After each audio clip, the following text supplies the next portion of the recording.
Okay, everyone, this is like the essence of botanical or eco printing is becoming more aware of your environment and your surroundings. So I'm just gonna do a little turn. Took the dog for a walk in this park, and being attuned to what I'm seeing around me in terms of dye stuff, I noticed this on the ground. So as we were walking along, what are all these things on the ground? Look up. Ah, this is an oak tree, as we can see by the leaves. So then we say, aha. As we look down, pardon the trucks going by, we see that these are acorns, and specifically many acorn caps. So what we have here are that Mother Nature's actually taken the acorn right off for us, because when we dye with acorns, we're not actually using the meat stuff, which is right here. That's not what we're using to dye, and it's actually quite onerous to remove it. What we want is right here beside it. This little guy. There's a fabulous source of tannin in there. A traditional source of tannin dye that is light fast and wash fast. And I can attest that there are many fewer acorn caps on this path than there were 20 minutes ago. So, after spending a little bit of time getting my fingers cold, this is my haul. So we will see later in the demo what we do with these. Okay, I'd like to introduce you folks to an important part of the process, and it starts right at the beginning. Before you even collect your leaves, what you've got is your fabric, and in this case I'm working with cellulose, cottons, rayons, bamboos, and linens. So we're going to start off by scouring, and we're going to use some synthropol, and we're going to use some soda ash. So got our pots ready. That's my scouring pot, and this is our acorn caps that we collected earlier, and we're going to turn into a tannin source and a dye, hopefully. Okay, so I'm going to do about a tablespoon of soda ash, and then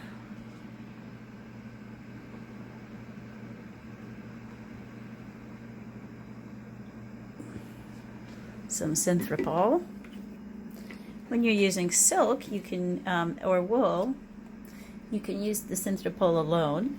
You don't want to put soda ash because that's too harsh on your protein fabrics. In this case, we're going to be working with some linen and some rayon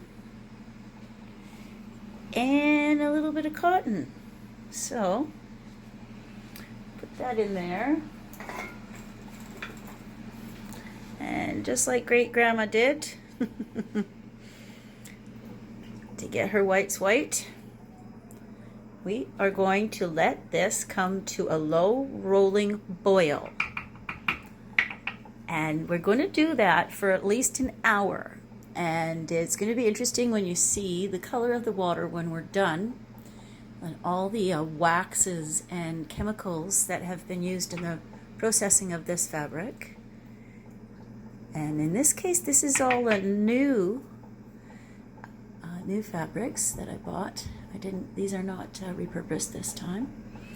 So we'll see what that looks like in about an hour or so. It may take more, you just have to assess by color. Now over here, we've started off our acorn dye bath. In this case, we just use the caps of the acorns. That's where the tannin is. Leave the nut meats for the squirrels, please. And in the case of dyeing with cellulose fibers, having a nice source of tannin is important for your mordanting process. When you wanted to use alum, tannin alum, you have your own very abundant sources everywhere you live, I'm sure. Different leaves and barks. We could go into that later. Great. So here's our acorn dye bath simmering. You never really want to go too high on your temperature with natural dyes, as they're delicate, and you want to keep it at a simmer usually. Low boil at the most, but most people use a thermometer, but I have misplaced mine, so there you go. We're going to let this simmer alongside with the scouring for a good hour, and then we'll turn it off and let it sit overnight, and then do another simmer tomorrow, and we will see what we get. See what it looks like now.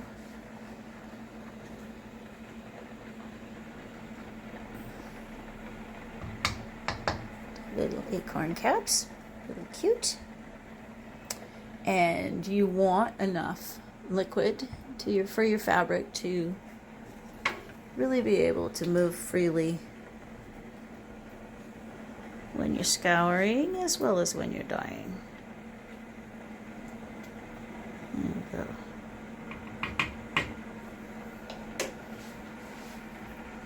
go. Okay, folks, so we're 1 hour in, and this is our acorns. See, they've all fallen to the bottom now. They're no longer floating. And the water is this lovely, rich brown. That's nice. It's coming along lovely. And now our scouring, we got a little excited and boiled up a bit, so I turned the heat down, but I think you can see in this that the color of the water is definitely not the same. It's a little bit yellowish. So we're going to let this boil for a bit longer. We'll see if some more comes in. Okay, this is how you want your scouring pot to be, at least simmering nicely, low boil like this.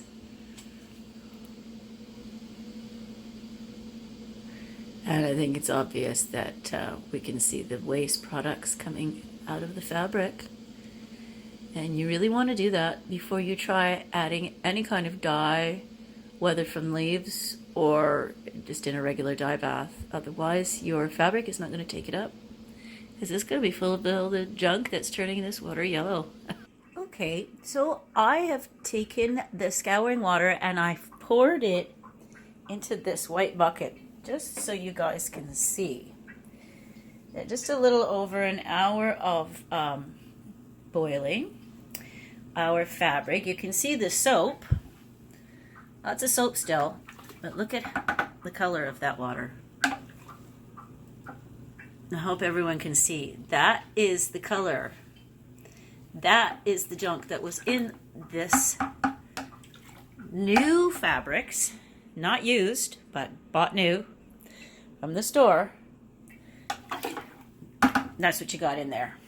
So that's why Great Grandma knew what to do to get those Victorian whites white. She boiled them, and we call it scouring.